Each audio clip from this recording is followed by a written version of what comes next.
In the merciless grip of a Montana winter, Sarah Mitchell huddled in her crumbling cabin, one hand pressed against her swollen belly. The settlers she'd trusted had abandoned her, deeming a pregnant widow too great a burden for their journey. Ahead, her husband's grave lay frozen beneath 6 feet of snow, and her woodpile had dwindled to nearly nothing. As the bitter wind howled through the gaps in the logs, she watched her last candle flicker, knowing she wouldn't survive another night. But fate had other plans. Through the swirling snow, a lone figure on horseback spotted her faint light. James Cooper, the wealthiest rancher in the territory, was about to change her life forever. Could love bloom again in a heart frozen by betrayal? Sarah's fingers traced the gold band on her left hand as memories of warmer days washed over her. 8 months ago, she and Thomas had stood before a small gathering in Kansas City, exchanging vows and dreams of a prosperous future in Montana territory. She'd been 19 then, full of hope and adventure, while Thomas, at 26, had already established himself as a skilled carpenter among the settler group. The wedding ring caught the dying firelight, and Sarah remembered how Thomas had saved for months to buy it, working extra hours at the lumber mill. "It's not much," he'd said, his calloused hands trembling as he'd slipped it onto her finger, "but it's a promise of everything I'll build for us." She'd loved him all the more for his humility, for the quiet strength that seemed to radiate from his gentle eyes. Their wagon train had departed in early summer, joining 15 other families bound for the promise of free land and fresh beginnings. Thomas spent the journey planning their homestead, sketching designs on scraps of paper during evening camps. "The bedroom window will face east," he'd tell her, "so you can watch the sunrise while you drink your morning tea." She'd nestle against him, adding her own touches to his drawings. A garden here, a chicken coop there. The first signs of her pregnancy came as they crossed into Montana territory. Morning sickness struck her hard, but she'd kept it secret. At first, wanting to surprise Thomas when the moment was right, the night she finally told him, beneath a vast blanket of stars, his whole face had lit up brighter than the evening campfire. He'd lifted her off her feet, spinning her in circles, until she'd laughingly begged him to stop. "A baby," he'd whispered against her hair, "our very own miracle." But miracles, Sarah had learned, could be as fragile as morning frost.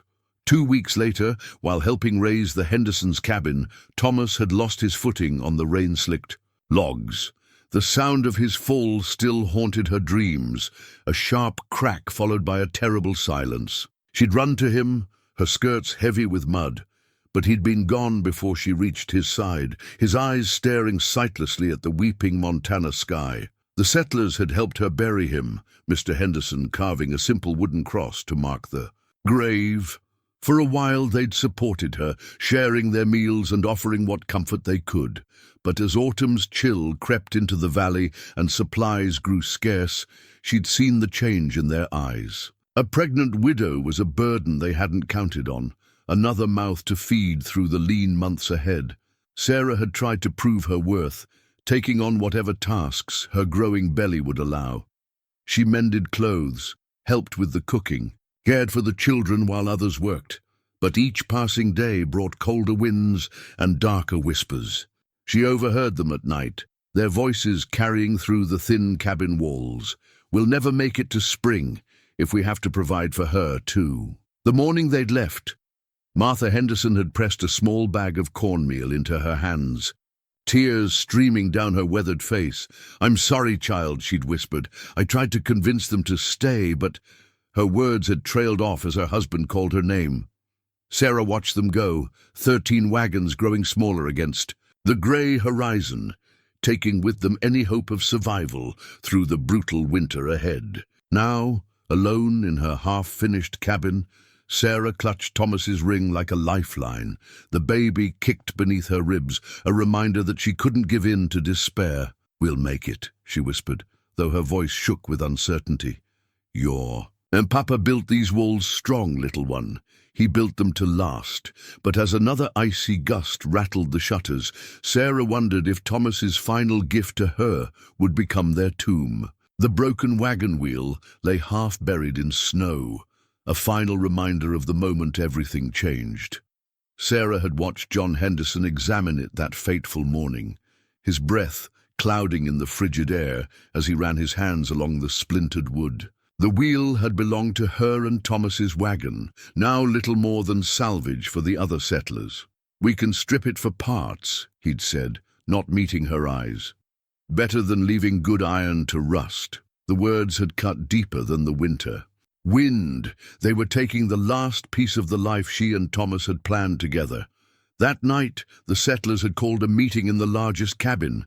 Sarah sat in the corner, one hand resting protectively over her swollen belly, while the others debated her fate as if she weren't there. The lantern light cast long shadows on the rough-hewn walls, turning familiar faces into masks of shadow. And flame!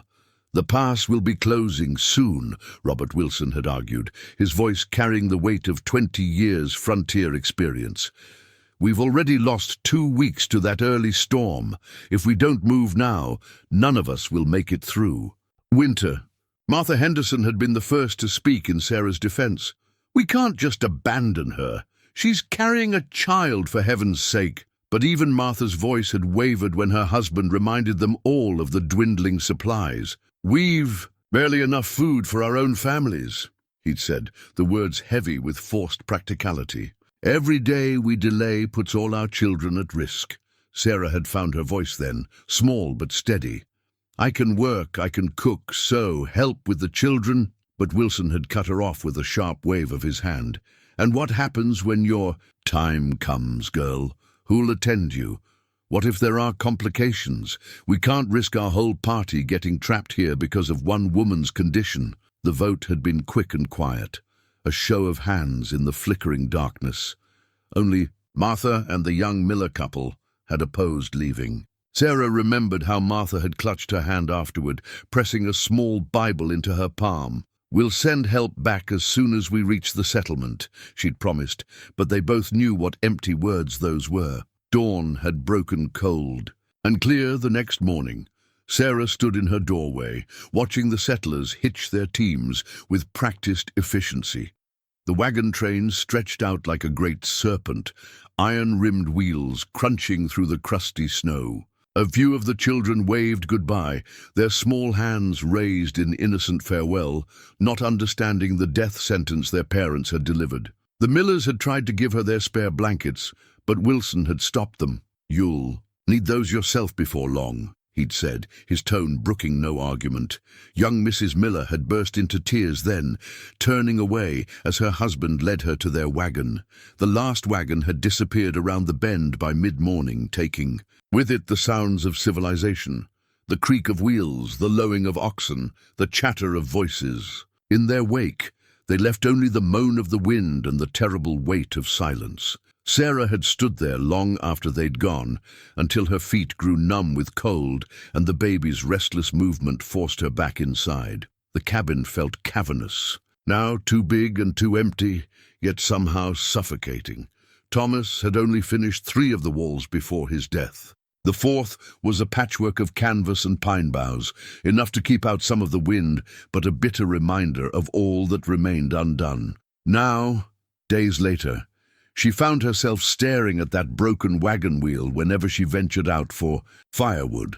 It had become a monument to betrayal, to the harsh reality that out here survival trumped kindness, and a woman alone meant a woman condemned. But as she trudged back inside with her meager armload of wood, Sarah whispered a prayer, not for the settlers' safe passage, but for the strength to prove them wrong. She would not let this place become her grave.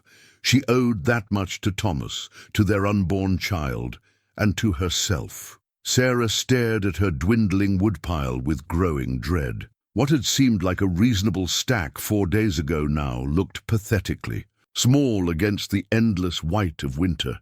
The settlers had taken most of the cut wood with them, leaving her only what Thomas had stacked before his death. She'd been foolish with it at first, feeding the fire generously to ward off the bone-deep cold that seemed to seep through every crack in the cabin walls. Now she knew better. Each log was precious, each piece of kindling a treasure to be hoarded. She'd taken to spending her days in the corner nearest the hearth, wrapped in every piece of clothing she owned. The baby seemed to sense her distress, its movements becoming more insistent, as if trying to remind her that they were in this fight together. "Just a small piece," she murmured, selecting the thinnest log from her diminishing supply. "We'll make it last until morning." But morning brought only more cold, more wind, and more snow. The storm that had threatened for days had finally arrived, howling like a wild thing around the cabin's corners. Sarah had never known such cold could exist. It was a living thing, cruel and hungry, searching for any way to reach her. The canvas that served as her fourth wall billowed with each gust, letting in swirls of snow that melted into precious firewood. She'd tried to reinforce it with pine boughs, but the branches had grown brittle in the cold, snapping under the weight of accumulated ice. Her daily tasks had become a ritual of survival. Each morning, she allowed herself 1 cup of snow melted over the fire, drinking it slowly to make it last. The cornmeal Martha had left her was nearly gone, though she'd stretched it as far as she could, making thin gruel that did little to quiet her hunger. The baby seemed to take what little nourishment she managed to consume, leaving her dizzy and weak. Sleep came in fitful bursts, interrupted by the need to tend the fire and the increasingly frequent kicks of her child. In those long night hours, Sarah found herself talking to the baby, telling stories of Thomas, of the life they'd planned, of the spring they might never see. "Your papa would have built you such a fine cradle," she whispered, running her hands over her belly. "He was that skilled with wood, you see, could look at a piece and know just what it wanted to become." The words caught in her throat as she remembered Thomas's gentle hands sketching plans for their future. The sound of splitting wood startled her from her reverie, another log giving up its fight against the cold. Sarah forced herself to her feet, swaying slightly as black spots danced at the edges of her vision. The woodpile had shrunk again, now barely enough to last 2 days if she was careful, 3 at most if she let the fire die down to embers during the day. But the cold was getting worse. She could feel it in her bones, in the way her fingers had begun to ache and turn white at the tips. The water bucket in the corner had a thin skin of ice each morning now, no matter how close she kept it to the hearth. Sarah found herself watching the flame more and more, mesmerized by its dance. It struggled to stay alive against the darkness. Like her, it seemed to grow weaker with each passing hour, requiring more and more fuel just to maintain its feeble light. "We have to stay warm," she told her unborn child, though her voice trembled with uncertainty. "Just a little longer. Someone will come." But even as she spoke the words, she knew they were a lie. No one ventured out in weather like this, not unless they had no choice. And those who did often never reached their destination. As night fell once more, Sarah added another precious log to the fire, watching as it caught and flared. The light threw her shadow against the cabin wall, and for a moment she thought she saw 2 shadows there, hers and Thomas's, like in those early days when they'd worked side by side to build their home. But when she turned to look, there was only empty air and the bitter wind keening through the gaps in the logs. She curled deeper into her corner, one hand pressed against her belly, the other clutched around Thomas's ring. "Please," she whispered, though she wasn't sure anymore whether she was praying to God or to the memory of her husband. "Please don't let this be the end of our story." James Cooper pulled his gold pocket watch from his coat, squinting at its face through the swirling snow. Nearly midnight. He shouldn't have pushed on after dark, but the business in Helena couldn't wait. His ranch hands were expecting supplies, and the weather was only getting worse. Besides, he knew this territory better than most. 20 years of ranching had taught him every ridge and valley between his land and the town. The watch had been his father's last gift to him, presented on the day James had purchased his first cattle drive. "Time waits for no man, son," the old rancher had said, "but a wise man learns to read its signs." Now, as the wind howled across the mountain pass, those words echoed in his mind. Every instinct told him to make camp, but something call. It experience or intuition urged him forward. His horse, a sturdy black stallion named Thunder, picked his way carefully through the deepening snow. James had raised him from a colt, and there wasn't a better mount in the territory for this kind of weather. The animal's ears suddenly pricked forward, and James felt the slight tension in his gait. "What is it, boy?" he murmured, loosening his rifle in its scabbard. Mountain lions sometimes came down this low in bad weather, and he'd learned long ago to trust his horse's instincts. That's when he saw it, the faintest flicker of light through the trees, so dim he might have missed it if Thunder hadn't alerted him. James knew these mountains. There shouldn't be anyone living in this section, not since the Henderson party had passed through heading west. The Hendersons. The memory stirred something. There'd been talk in Helena about their group, whispers about a widow they'd left behind. James had dismissed it as town gossip. No one could be cruel enough to abandon a woman alone in these mountains. He pulled Thunder to a halt, considering. The smart move would be to continue on to his ranch. He had men depending on him, supplies, that needed to be delivered. But that light, if someone was truly stranded out here. "What do you say, Thunder? Should we check it out?" The horse snorted, steam rising from his nostrils. James turned him toward the light, feeling the powerful muscles bunch and release as they broke through the snowdrifts. As they drew closer, the shape of a cabin emerged from the darkness. It was half finished, the fourth wall clearly makeshift. A thin trail of smoke rose from the chimney, but it was weak, barely visible against the night sky. Someone was alive in there, but probably not for long in this weather.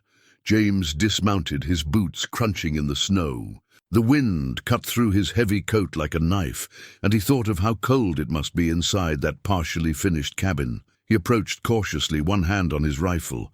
20 years in Montana had taught him that desperation could make people dangerous. "Hello, the cabin!" he called out, his voice nearly lost in the wind. No response. He moved closer, noting the lack of tracks in the snow. Whoever was inside hadn't been out in at least a day. The door was frozen shut. He had to put his shoulder into it, the wood groaning in protest as it finally gave way. The sight that greeted him made his breath catch in his throat. A young woman huddled by a dying fire, her body curled protectively around a very pregnant belly.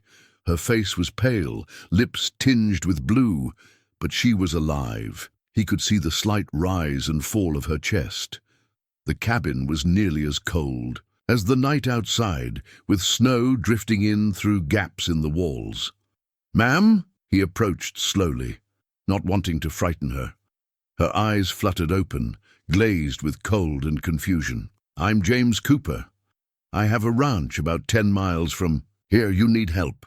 She tried to speak, but her voice was barely a whisper. "The baby." "Don't try to talk." James shrugged out of his heavy coat, wrapping it around her shoulders. Her dress was thin, completely inadequate for this weather. "We need to get you warm. My horse is outside, and I have a proper house with a doctor less than an hour's ride." Away, fear flickered across her face. "I can't. The settlers, they said—" "I'm not leaving you here to die," James said firmly. He'd seen that look before, in the eyes of half-wild horses, the fear of trusting, of being hurt again. Whatever happened with the settlers, it's done. Right now, you have a choice to make. Stay here and freeze, or trust me to help you. She looked at him for a long moment, one hand pressed against her belly. Then, slowly, she nodded. James didn't waste time. He added the last pieces of her firewood to the flames, then gathered her into his arms. She was frighteningly light, despite her condition. Outside, Thunder stood patiently in the snow, steam rising from his flanks. "Hold on to me," James instructed, lifting her onto the horse before mounting behind her. He wrapped one arm securely around her waist, using the other to gather the reins. "Thunder knows the way home. He won't let us down." As they started down the mountain, the woman sagged against his chest, either from exhaustion or relief. James urged Thunder into a steady pace, fast enough to get them home quickly, but careful enough to keep his precious cargo safe. "What's your name?" he asked, trying to keep her conscious. "Sarah," she murmured. "Sarah Mitchell." "Well, Sarah Mitchell, you're going to be all right." He felt her shiver and held her closer, sharing what warmth he could. "I promise you that." The snow was falling harder now, but James knew every twist and turn of the trail. His ranch lay ahead, just over the next ridge. There would be questions to answer, arrangements to make, but those could wait. Right now, all that mattered was getting this woman and her unborn child to safety. Thunder picked up his pace slightly, sensing home was near. James glanced down at Sarah, noting how she cradled her belly even in her half-conscious state. A fierce protectiveness swept through him, surprising in its intensity. He'd learned long ago not to make promises he couldn't keep, but this one felt different. "Almost there," he murmured, though he wasn't sure if she could hear him.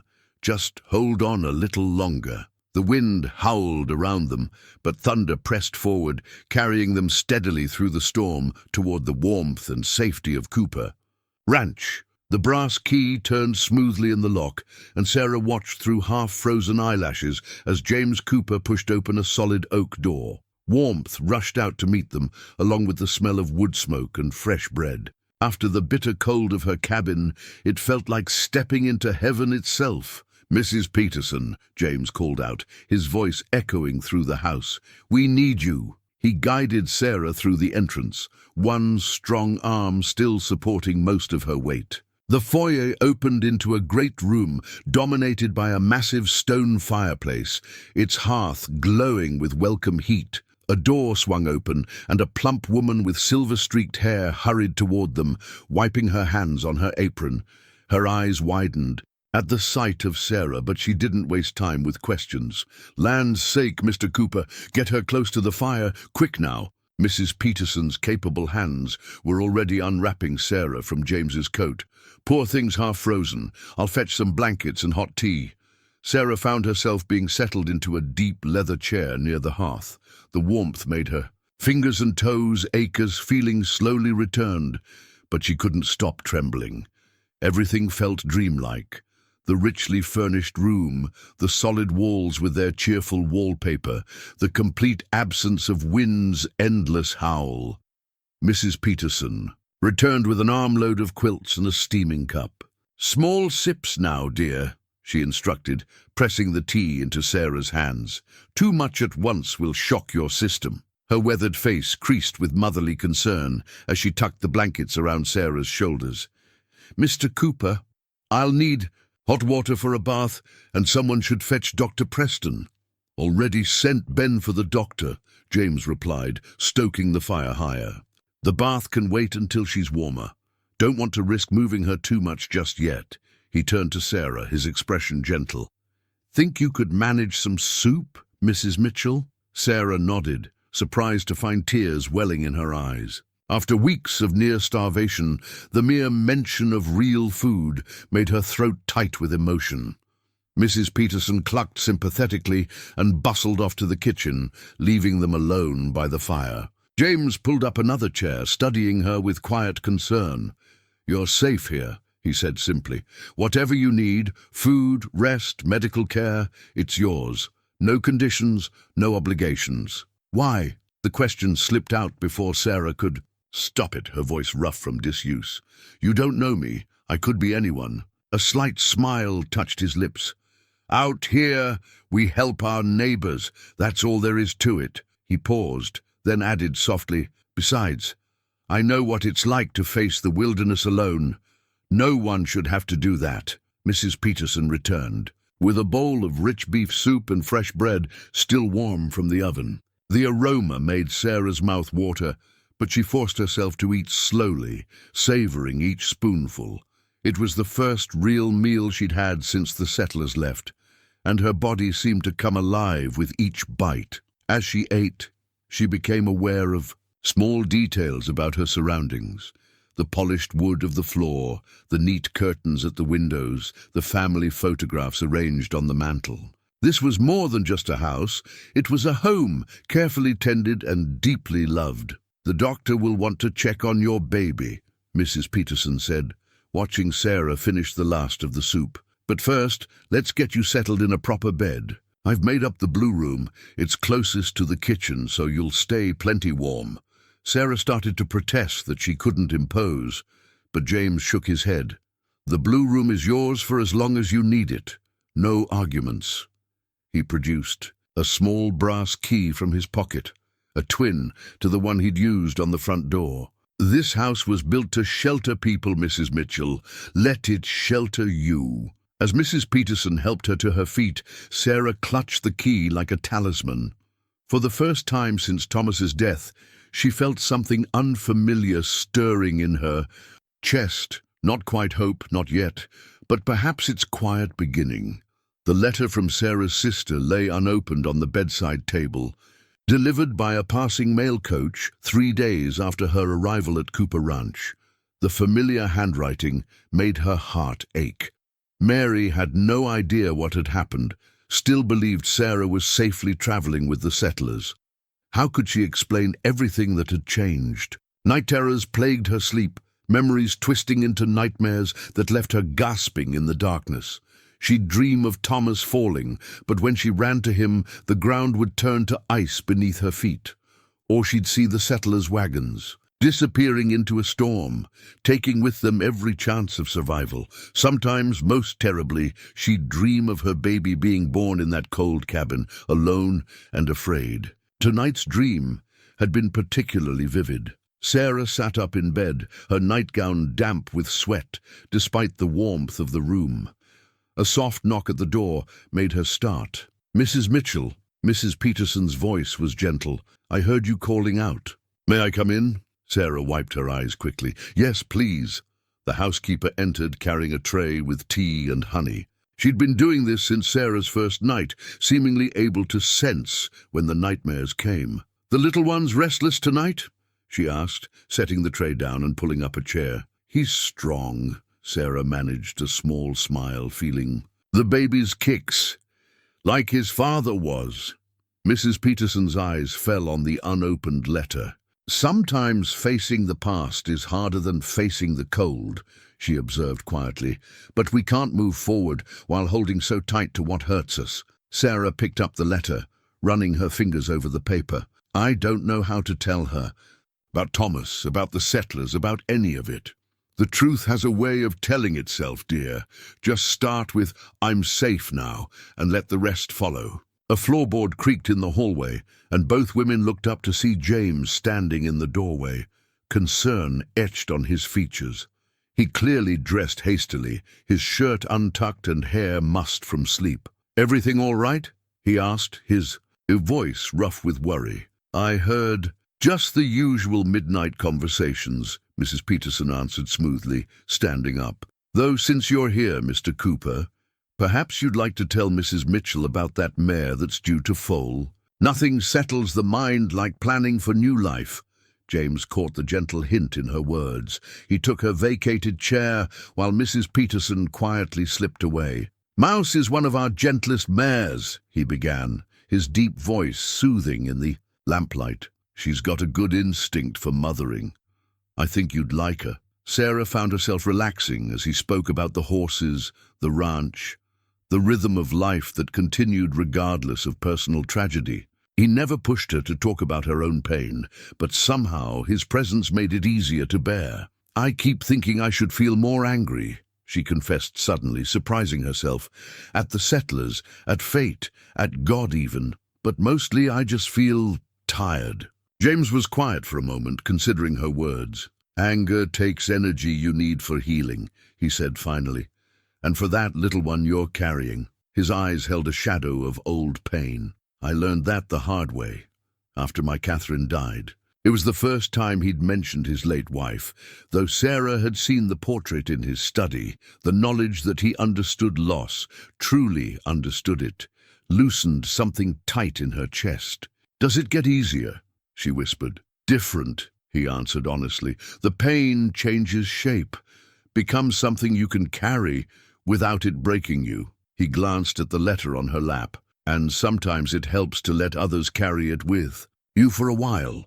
The baby kicked again, as if in agreement. Sarah found herself reaching for the letter opener on the bedside table. Would you stay while I read it? James settled back in his chair, his presence solid and reassuring. As long as you need. As Sarah broke the seal on her sister's letter, she felt the first threads of connection being rewoven. To her family, to this household, to a future she hadn't dared imagine surviving to see. The portrait caught the last rays of sunset, casting Catherine Cooper's face in gentle gold. Sarah stood before it in James's study, taking in details she hadn't noticed before. The slight curve of a smile, the warmth in the eyes, the way her hands rested so naturally in her lap. The artist had captured more than just appearance. He'd caught the essence of a woman deeply loved. She was 26. James's voice came softly from the doorway. About your age, I'd guess. Sarah turned, caught in the act of studying his past. I'm sorry, I shouldn't have... No, please. He crossed the room to stand beside her.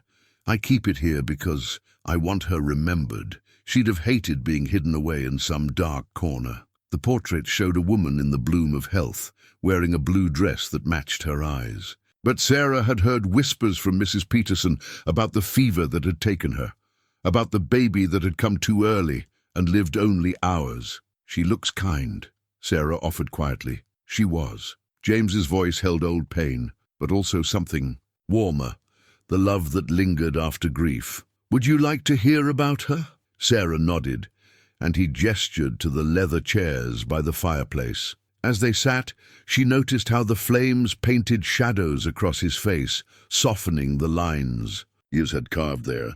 We met at a harvest dance in Helena. I was 30, thought I knew everything about running a ranch, but nothing about loving someone. He smiled at the memory.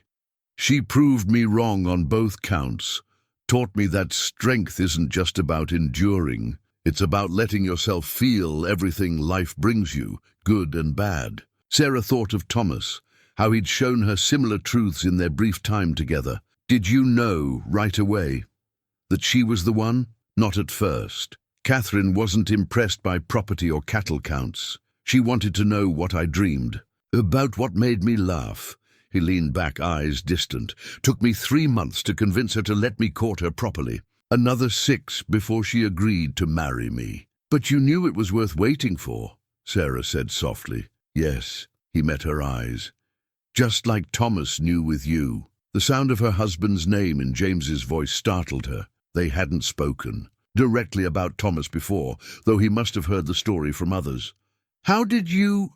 She swallowed hard. After she was gone, how did you keep going? James was quiet for a long moment, studying the fire. Poorly at first. Threw myself into work, avoided anything that reminded me of her. But Catherine had filled this house with life. Plants in every window, books everywhere, always something. Baking in the kitchen. Letting all that die felt like losing her twice. He stood, walking to his desk, and returned with a small leather-bound book. She kept a journal. Wrote about everything. The ranch, our plans, her hopes for our child. He handled it with gentle reverence. Reading it, I realized that grief isn't just about what we've lost. It's also about honoring what we had, carrying it forward in how we live. Sarah thought of Thomas's drawings, carefully preserved in her trunk upstairs. I save his sketches, she admitted. The plans he drew for our home, for the baby's room. Sometimes I feel foolish holding on to papers when he's gone.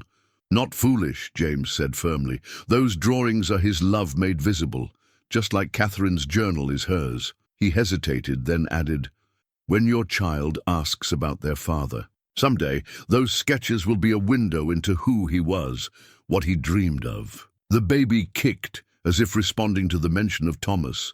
Sarah pressed a hand to her side and saw James's eyes follow the movement with a mix of wonder and old sadness. Catherine would have loved having you here, he said suddenly. She always wanted the house full of people, children, life.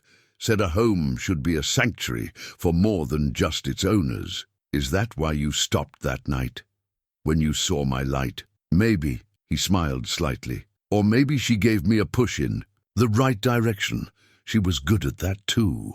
Outside, the wind had picked up, rattling the windows with familiar fury. But here in the study, surrounded by books and memories and shared understanding, its howl held no terror. Sarah found herself thinking of Thomas and Catherine, two souls who had loved so deeply, whose legacy lived on in the people they'd left behind. "Thank you," she said quietly, "for sharing her with me." James nodded, his eyes on Catherine's portrait. "Thank you for helping me remember her out loud." The rhythmic sound of sanding drew Sarah to the barn one cold afternoon. She found James in his workshop, bent over a half-finished cradle, his hands moving with surprising gentleness across the cherry wood. Curls of sawdust caught the winter, light streaming through the high windows, dancing like golden snow around him. He looked up at her footsteps, but didn't stop his work. "I hope you don't mind," he said, gesturing to the cradle. "Found this wood seasoning in the back of the barn. Catherine had picked it out years ago. Seemed right, that it should finally become what it was meant to be." Sarah moved closer, drawn by the simple beauty of the piece. The headboard was carved with delicate leaves and vines, each detail lovingly rendered. It was the sort of craftsmanship Thomas would have admired, the kind of work that came from both skill and heart. "Thomas tried to teach me about wood grain once," she said, running her fingers along the smooth rail. "Said every piece had its own story if you knew how to read it." James nodded, understanding in his eyes. "Your husband was right. This cherry tree grew on the north side of some mountain. See how the grain's tighter on one side. Fought hard for every inch of growth." He picked up a small piece of scrap wood. "Feel this." Sarah took it, surprised by its satiny warmth. "It's so smooth." "That's time's work as much as mine. Wood that's properly aged develops a character you can't rush." He resumed sanding, his strokes sure and steady. "Like people, I suppose. Some experiences shape us rough, but with care and patience, we can still become something beautiful." The baby stirred within her, and Sarah pressed a hand to her side. James noticed the gesture. "Everything all right?" "Yes," she smiled. "He's just active today. Dr. Preston says that's a good sign." "He?" James raised an eyebrow. "You sound certain." "Just a feeling. Thomas was so sure it would be a boy. Said he could tell by how I was carrying." She paused, memory catching in her throat. "He wanted to name him William after his father." James set down his sandpaper, giving her his full attention. "William's a fine name. Strong. I've been afraid to think about names," she admitted. "After everything, it felt like tempting fate. But you're thinking about them now?" She nodded slowly. "Being here, seeing you work on the cradle, it makes it feel real again, like there might be a future worth planning for." James turned back to his work, but not before she caught the pleased look in his eyes. "Every baby needs a proper place to sleep," he said gruffly. "Just practical planning, that's all." But they both knew it was more than that.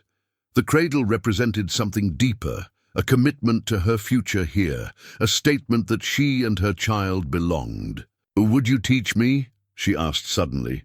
"About working with wood. Thomas always said I had a good eye for detail." James looked surprised but pleased. "Of course. Though we should start with something simpler than a cradle. Maybe a jewelry box." "I'd like that."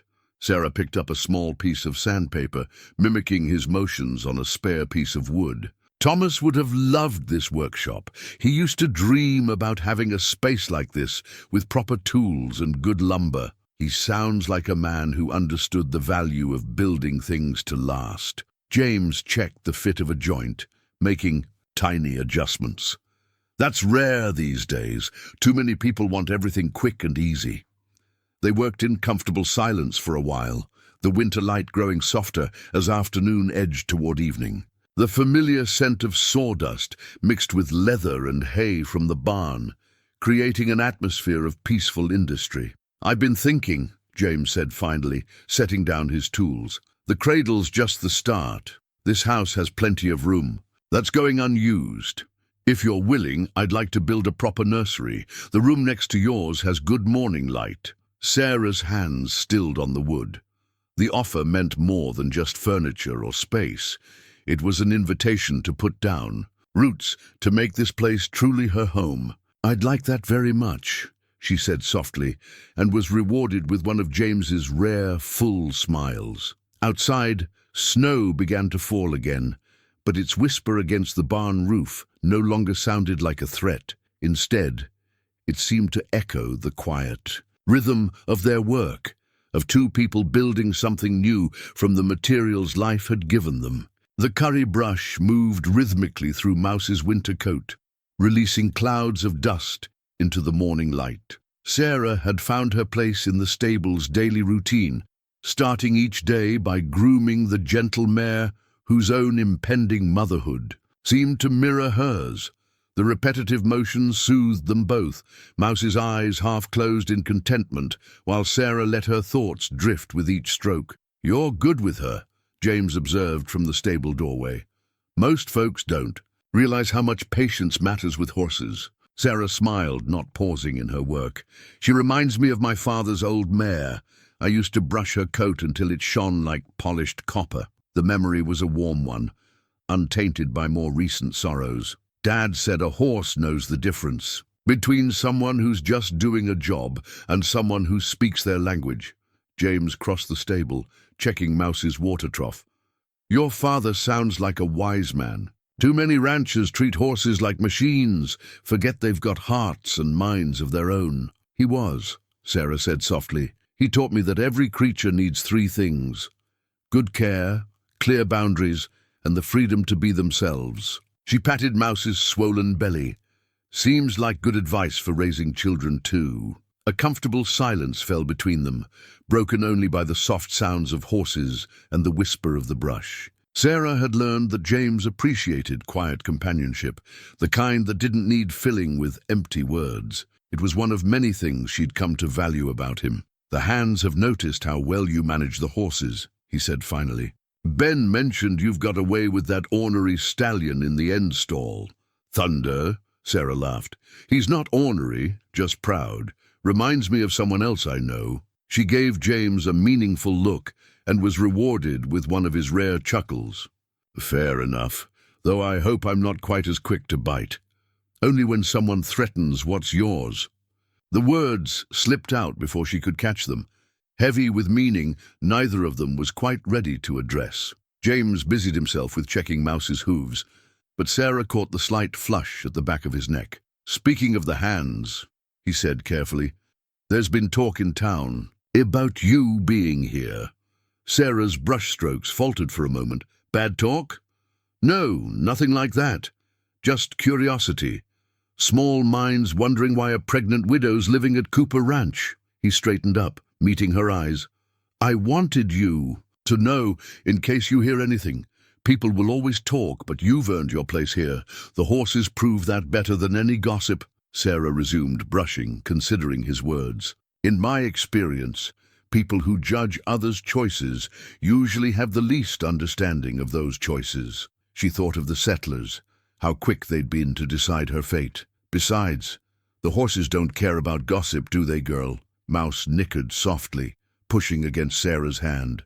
The mare's trust had been hard-won over weeks of patient care, much like Sarah's own gradual healing. "There's something else," James said, his voice taking on a more serious tone. "The foaling will be soon, according to Doc Preston. I'd like you to be there for it if you're willing. Mouse seems to calm best with you." The request touched Sarah deeply. Helping bring new life into the world, being trusted with that responsibility, it felt like a gift. "I'd be honored," she said simply. "Good." He handed her a fresh brush, their fingers brushing momentarily. "Because I've got a feeling we'll need steady hands and a calm heart for this one." Sarah felt the baby shift within her, as if responding to the conversation about new life. Her own time was drawing closer too, though still a few months away. The thought no longer filled her with dread, as it had in that cold cabin. Here, surrounded by the warm scents of hay and horse and leather, with James's quiet strength nearby and Mouse's gentle presence under her hands, she felt ready for whatever came next. "Life goes on," she murmured, as much to herself as to the mare. "Whether we're ready or not, it just keeps flowing forward." "Yes," James agreed softly. And sometimes it flows exactly where it's meant to. Sarah discovered the first crocus pushing through the melting snow beside the kitchen door. Its purple petals were barely visible, but the sight stopped her in her tracks. She knelt carefully, her expanded belly making the movement awkward, and brushed away the remaining snow from around the tiny bloom. "First sign of spring," Mrs. Peterson said from the doorway, wiping her hands on her apron. "Your little one's got good timing, should arrive with the warm weather. If he's anything like his father, he'll be right on schedule." Sarah smiled, remembering Thomas's precise nature.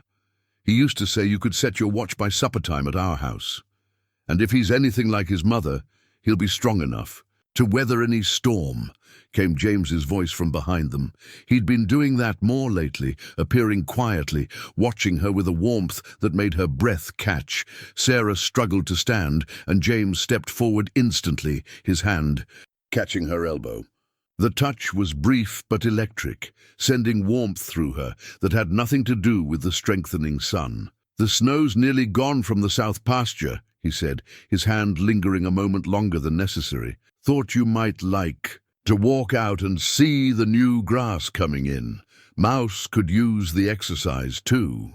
Mrs. Peterson's knowing look didn't escape Sarah's notice. The housekeeper had been watching their careful dance around each other with poorly concealed approval. "Take a shawl, dear," she advised. "Spring mornings still have winter's bite." The walk to the pasture was peaceful, Mouse ambling beside them on her lead rope. Sarah had grown heavy with child, but her body had regained its strength during the months at Cooper Ranch. James matched his stride to her slower pace without comment, just as he'd matched his life to accommodate her presence. "Look there!" He pointed to a stand of willows. "Red-winged blackbirds are back. Catherine used to say they carried spring on their wings." "She saw beauty in everything, didn't she?" Sarah said softly. They spoke of Catherine more easily now, her memory a gentle presence rather than a shadow between them. She did. James helped Sarah over a rough patch of ground, his hand warm and sure at her waist. She would have loved watching the ranch come back to life like this. A flutter of movement caught their attention, a pair of bluebirds darting through the willows. "New life is everywhere," Sarah mused, one hand resting on her belly. "Sometimes I think about that night you found me, how close we came to not seeing another spring." James stopped walking, turning to face her. "I've been meaning to ask you something." His voice was serious, his eyes intent on her face. "The nursery's almost finished. I hoped you might want to see it, make sure it's what you want for the baby." The nursery. They both knew it was more than just a room. It was a future, a commitment, a declaration of permanence. "James," she began, but he held up a hand. "Let me finish. I know it's too soon to speak of certain things. You're still carrying Thomas's child, still wearing his ring. But I want you to know that whatever you decide, whatever you need, this is your home now. Yours and the baby's." A sharp kick from within made Sarah gasp, pressing a hand to her side. James's eyes widened in concern, but she caught his hand, placing it where the baby was moving. "Feel that?" He's saying hello. The wonder on James's face, the gentle pressure of his hand against her belly, the morning sun warming their shoulders, it all combined into a moment of perfect clarity.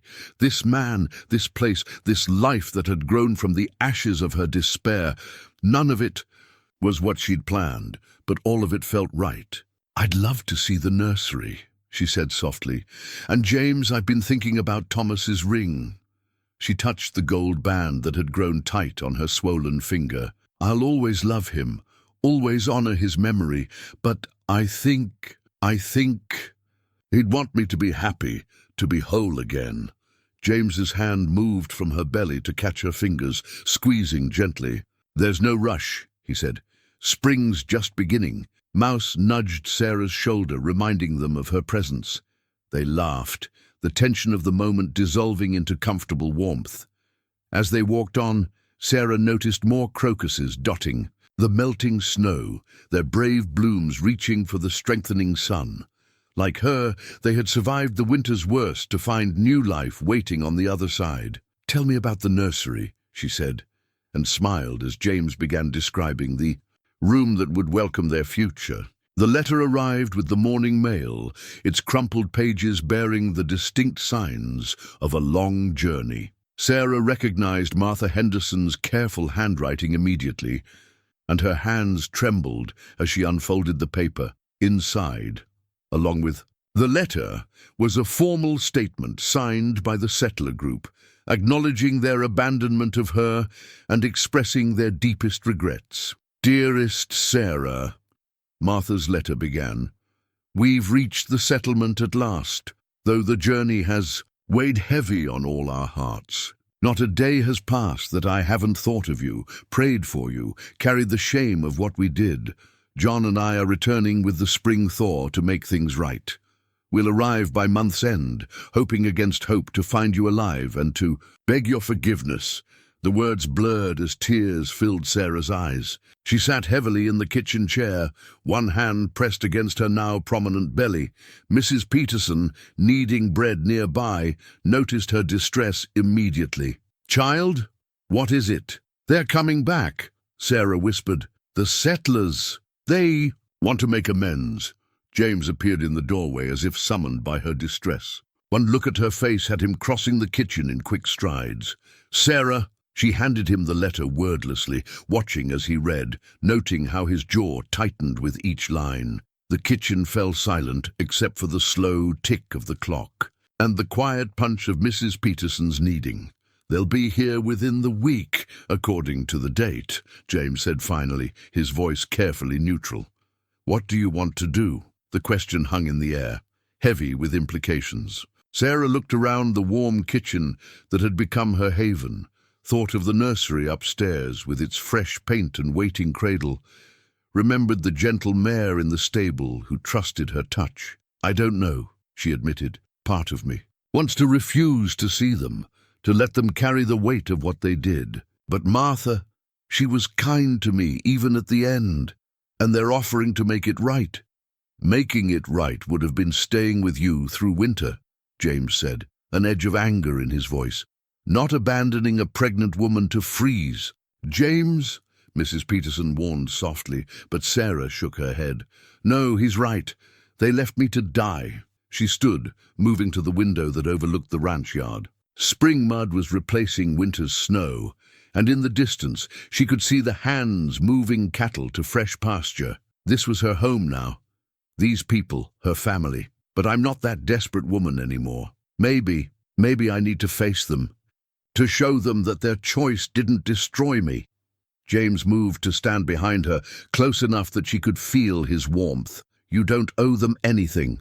Not your time, not your forgiveness, not even your anger. But I owe it to myself," she said slowly, understanding the truth of it as she spoke. "To look them in the eye as who I am now, not who I was then." She turned to face him. Will you be there with me when they come?" The tension in his shoulders eased slightly. "Try to keep me away." The week that followed felt like waiting for a storm to break. Sarah found herself moving restlessly between tasks, unable to settle. She spent long hours in the stable with Mouse, drawing comfort from the mare's steady presence. The horse's own time was drawing near, her sides swollen with imminent birth. "At least one of us knows exactly what we want," she told Mouse, running a brush over her dappled coat. The mare nickered softly in response, pushing her nose against Sarah's shoulder. James watched her more closely during those days, worry evident in his eyes. She caught him making extra trips to check on her, bringing her tea, finding small excuses to be near. His protective instincts would have amused her if she hadn't needed them so much. The settlers arrived on a clear spring morning, 3 wagons appearing on the horizon like ghosts from her past. Sarah watched their approach from the front porch, her hands gripping the railing until her knuckles went white. James stood beside her, a solid presence at her shoulder, while Mrs. Peterson waited in the doorway. Martha Henderson was the first to step down from her wagon, her face lined with months of guilt. John followed, then Robert Wilson and his wife, all of them staring at Sarah as if seeing a miracle. "Dear God," Martha breathed, taking a step forward. "You're alive, and the baby." "No thanks to you," James said quietly, but Sarah touched his arm. "Let them speak," she said, though her voice shook slightly. "I want to hear what they have to say." Wilson stepped forward, removing his hat.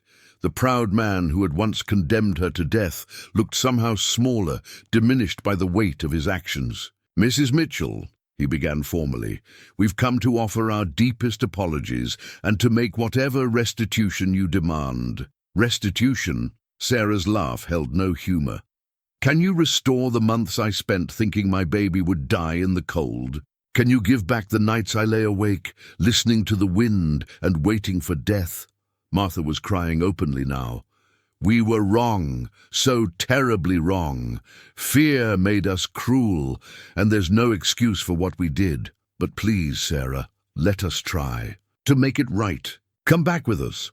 We've built a fine settlement, and there's a place for you there, a place for your child." Sarah felt James go very still beside her. The offer hung in the air between them, a chance to return to the life she'd originally planned, to be part of a community again. But as she looked at the settlers' faces, she saw only strangers. The people who had once been her neighbors, her friends, had died for her that winter day when they drove away and left her to fate. "I have a home," she said finally, her voice growing stronger with each word. "I have people who proved their worth not through apologies but through actions, who saved me not because they had to, but because it was right." She looked at James, drawing strength from his presence. "I forgive you because carrying anger serves no purpose, but I don't forget, and I don't need your restitution." "But surely," Wilson began, but James cut him off. "I believe the lady has made her decision clear." His tone was polite but final. "You've had your say. Now I suggest you return to your settlement and remember that true charity doesn't wait for spring." Martha stepped forward once more, holding out a packet of papers. "At least take this. It's our signed statement, accounting for what we did. So you'll have proof if you ever need it." Sarah took the papers, not for herself, but for her child. Someday they might want to understand this part of their history. "Thank you," she said quietly. "I hope you find peace with your choices." "I have." As the settlers returned to their wagons, Sarah felt a great weight lift from her shoulders. She had faced her past and found it powerless over her present. James's hand found hers, squeezing gently. "You never cease to amaze me," he murmured. From the stable came the sudden sound of nickering and movement. Ben, the stable hand, came running across the yard. "Mr. Cooper, Mouse is foaling." Sarah smiled, turning away from the departing wagons. "Perfect timing," she said. "Life goes on." Hand in hand, they headed toward the stable, leaving the ghosts of winter behind them. The deed to Cooper Ranch lay open on James's desk. It's official.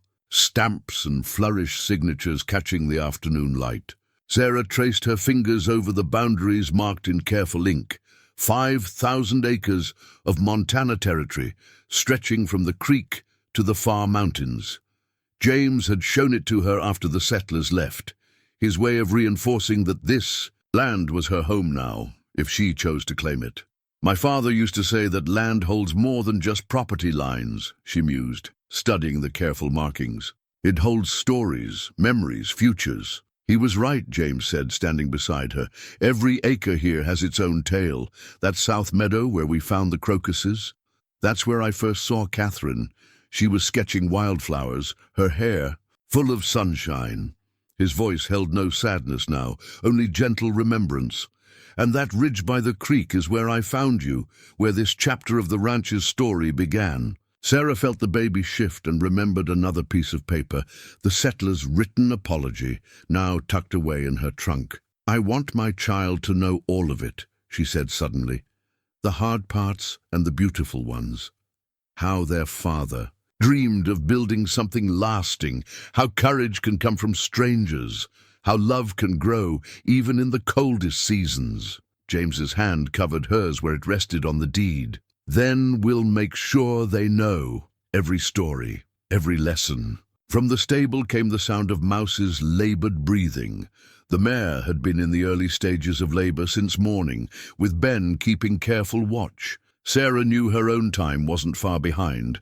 Dr. Preston had estimated less than a month remaining. "We should check on her," Sarah said, but James didn't move his hand. "First, there's something I need to say." He turned her gently to face him. "When the settlers came, offering you a place in their settlement, I've never been more afraid, not even during that winter storm when I found you.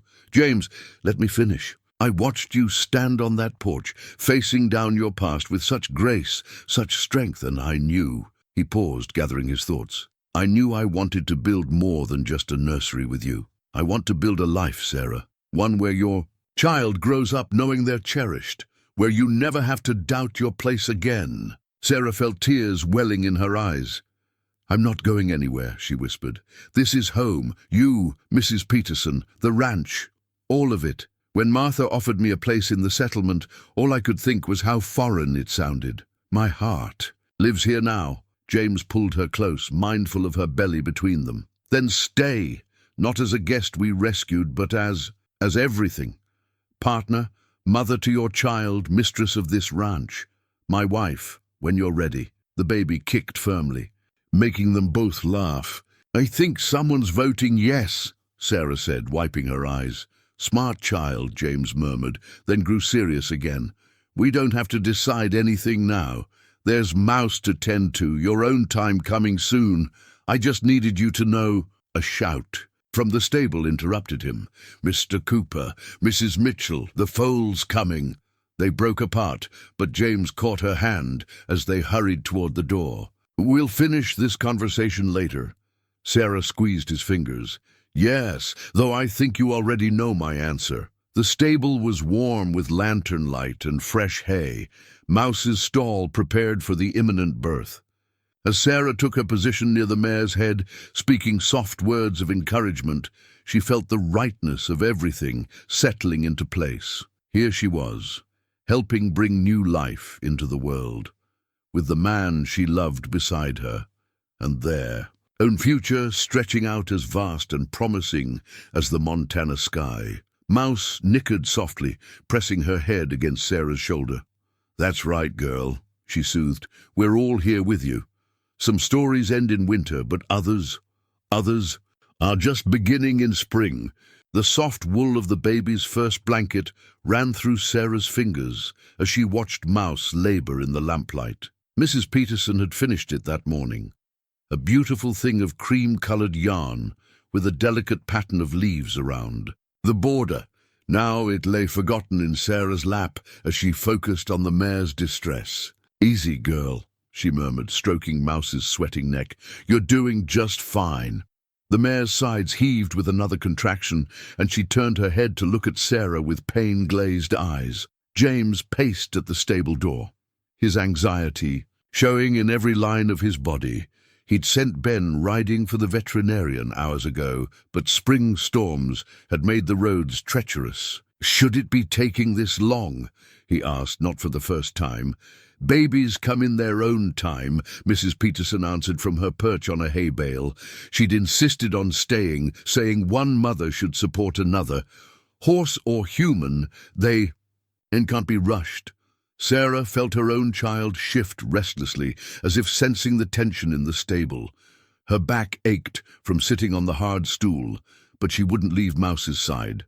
The mare had been her comfort through the winter months. Now it was her turn to provide comfort in return. "The foal's turned wrong," Ben reported grimly, checking Mouse's progress. "That's why it's taking so long. Doc Harrison needs to get here soon, or we might lose them both." James's face hardened at the words. Sarah knew he was thinking of Catherine, of another birth gone wrong on a stormy night. "We're not losing anyone," she said firmly, surprising herself with the steel in her voice. "Ben, fetch me those long gloves from the medical kit." "Sarah, no." James stepped forward, understanding her intention. "It's too dangerous in your condition. I've helped birth foals before on my father's farm. I know what to feel for, how to turn them." She met his worried eyes steadily. "Trust me, James. Please." A moment passed between them, heavy with understanding. Then James nodded sharply.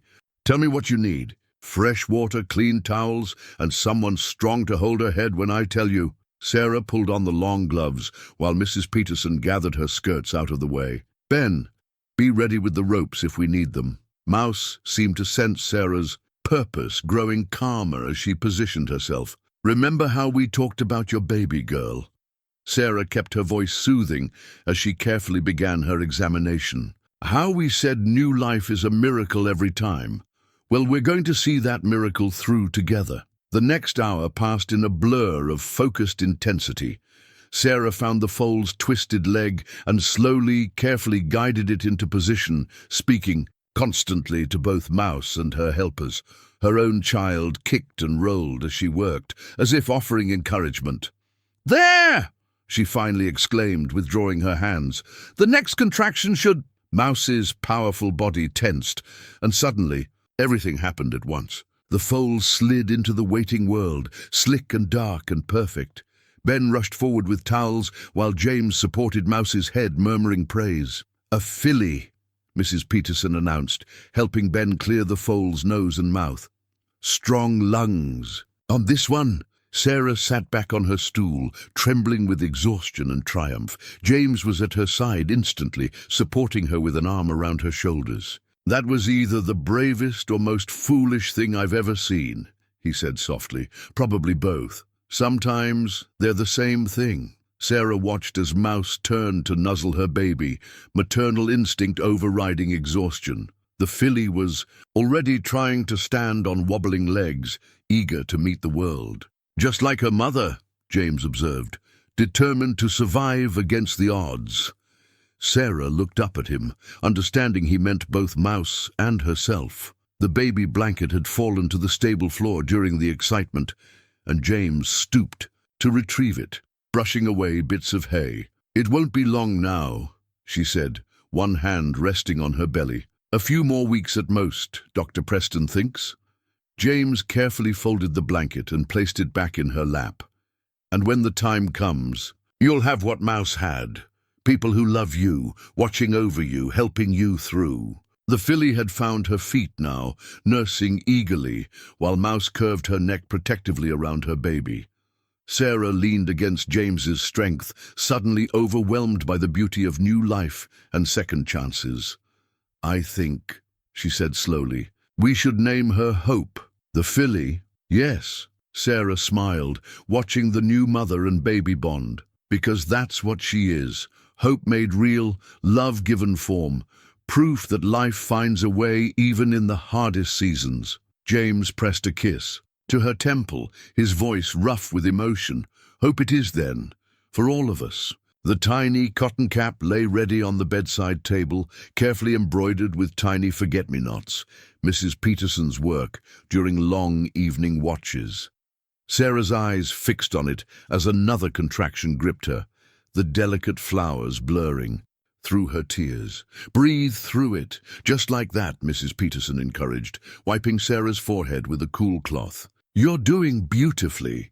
Dawn was breaking outside the window of the blue room, painting the sky in shades of pearl and gold. Sarah had been in labor since midnight, each hour bringing her closer to meeting the child she'd fought so hard to protect. "Thomas," she whispered between contractions, remembering her first husband's joy when they'd learned of the pregnancy. "I wish you could see this." "He sees," Mrs. Peterson said softly, "and he'd be so proud of how strong you've been." Another contraction built, stronger than the last. Sarah gripped the sheets, remembering how Mouse had labored just weeks before. The filly, Hope, was thriving now, racing around the paddock on legs that grew steadier each day. "James!" she gasped as the pain peaked. "Still right outside, dear. Wearing a hole in my best carpet, I expect." Mrs. Peterson smiled. "Men aren't allowed in for the birthing, but wild horses couldn't drag him from that hallway." Dr. Preston looked up from his position at the foot of the bed. "The baby's coming fast now." "You're doing everything right, Mrs. Mitchell.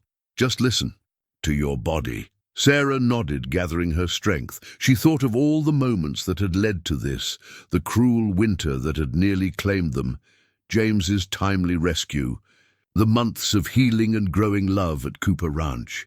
Every challenge had prepared her for this moment. "I can see the head," Dr. Preston announced.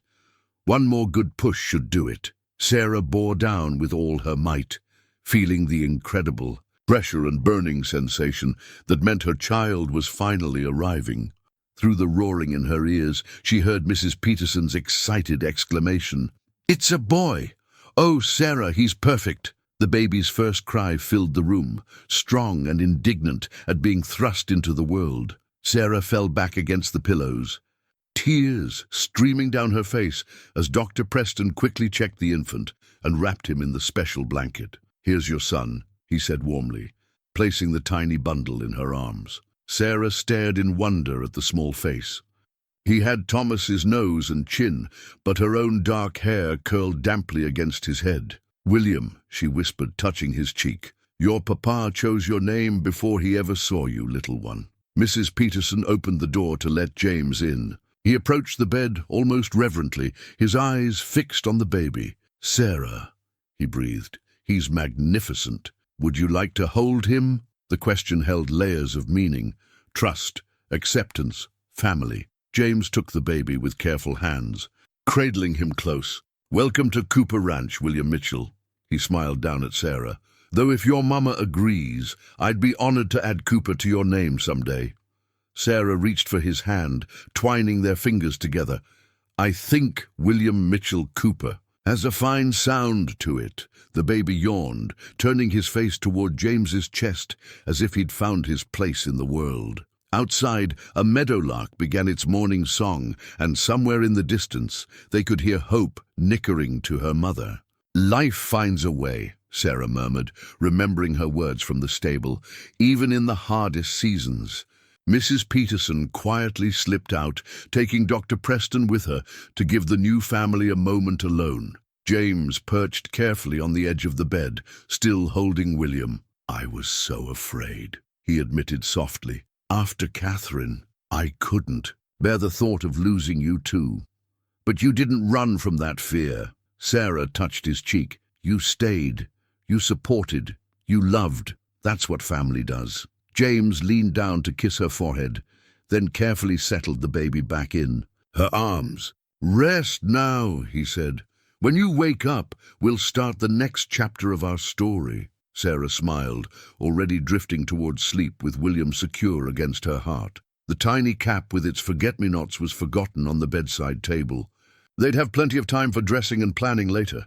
For now, it was enough to simply be, to breathe, to love. The morning sun streamed through the window, warming the little family as they began their new life together. The marriage license lay pristine on Judge Harrison's desk, its blank lines waiting for their signatures. Sarah studied the document through tears of joy, remembering a similar piece of paper from what felt like a lifetime ago. But where her first marriage license had represented youthful dreams and untested hope, this one spoke of deeper things, of love forged in adversity, of family built from choice rather than chance. William, now 6 weeks old, slept peacefully in Mrs. Peterson's arms while James and Sarah stood before the judge. The proposal had come just that morning, though they'd both known it was coming since the day of William's birth. James had found her in the nursery at dawn, rocking William after his early feeding. He'd knelt beside the chair, pulling something from his pocket,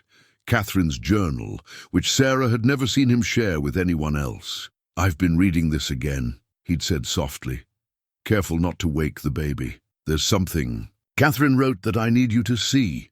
He'd opened to a marked page where flowing script filled the margins. She wrote this near the end. "Love, when it's real, doesn't end with death. It transforms, becomes a blessing given to those left behind.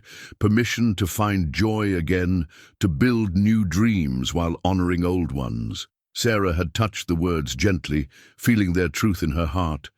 "She was wise, your Catherine." Yes, James had taken her free hand, and I think she and Thomas somehow led us to each other, through that storm, through all the pain, to this moment. He'd produced a ring then, not an expensive diamond, but a simple gold band etched with tiny flowers. "Sarah Mitchell, will you marry me?" Will you help me make this house a home again, raise our children together, build something lasting from all we've learned about love and loss and hope? She'd said yes through happy tears, and within hours they'd gathered their small family to ride into town. Now here they stood, making official what their hearts had known for months. Marriage, Judge Harrison intoned, is a sacred commitment, but it's also a practical one. It's about building a life together, day by day, through all seasons. He smiled at William's sleeping form. I understand you've already begun that work. We have, James said, his voice steady and sure. Sarah and I have learned that family isn't just about blood or names. It's about choice, about standing together through whatever comes. Sarah squeezed his hand, thinking of all the choices that had led them here. James's choice to brave that winter storm, her choice to trust, him their shared choice to let love grow slowly and surely through grief into joy. The rings, please, the judge requested. Mrs. Peterson stepped forward, still cradling William, while Ben produced the rings from his pocket. The one James had given Sarah that morning would be joined by a matching band for him. Simple, sturdy, eternal as the love they represented. I, James Cooper, take you, Sarah Mitchell, to be my wife. His voice wavered slightly as he slid the flower-etched ring onto her finger.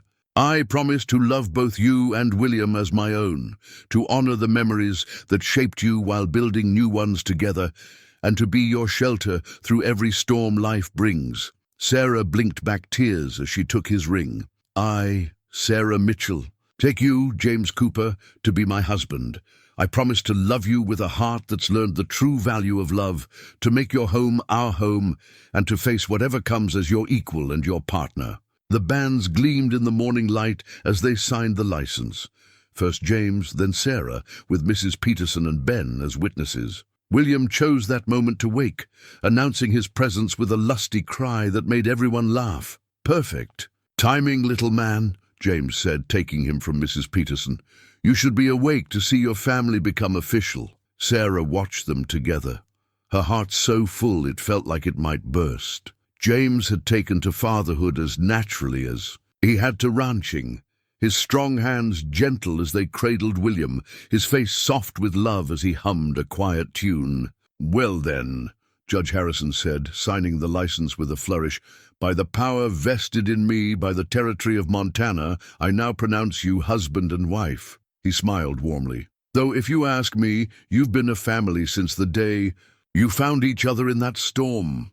James kissed her then, sweet and tender, while William reached up to pat their faces with tiny hands. Outside, spring sunshine bathed the world in golden light, and somewhere in the distance a meadowlark sang its morning song.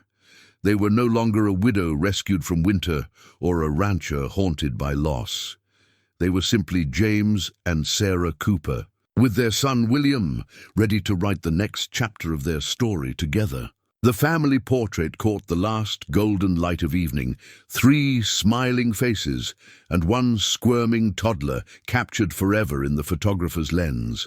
Sarah held the finished image carefully, marveling at how much had changed in a year. William, now walking and chattering, stood supported between his parents, his dark curls and bright eyes, a perfect blend of his 2 fathers.